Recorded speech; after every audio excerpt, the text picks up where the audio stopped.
One of the things we're talking about in class is multiplication strategies when we're learning basic facts.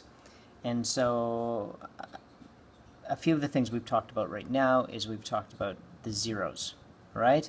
And we know that anything times 0 or 0 times anything equals 0. So when kids are trying to learn basic facts, they don't even need to worry too much about the zeros. We talk about ones. We know that anything times 1 or 1 times anything equals anything. The letter A is just representing any number. When we look at the 2's, we know that 2 times anything, or vice versa, is just doubling. And kids in primary have learned a lot of their doubles. They learned that 4 and 4 is 8, 5 and 5 is 10, 6 and 6 is 12. So when we're dealing with 2 times any number, we just take that number and we double it. So kids are pretty good with the zeros, ones, twos.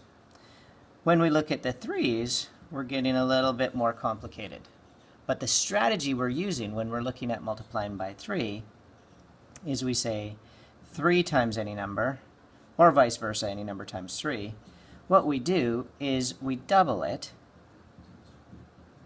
and then we add a group of those numbers. So for example, here's where we look at this.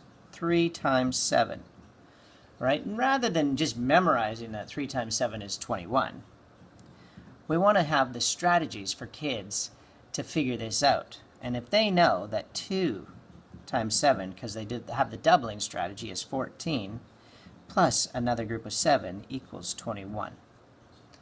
Right? Where this transfers over is this transfers over into eventually larger numbers. So we're not just dealing with facts, but we're trying to set up the stage for when we have a number like 36 times 3. All right? Well, using my double plus another group strategy, I know 36 times 2, my doubles is 72, plus another 36 is going to equal 108. All right? And so when we're looking at strategies for multiplication, the 3's is a double plus a group. Those are the strategies that we're using for the first 4 sets of facts: zeros, ones, twos, and 3's.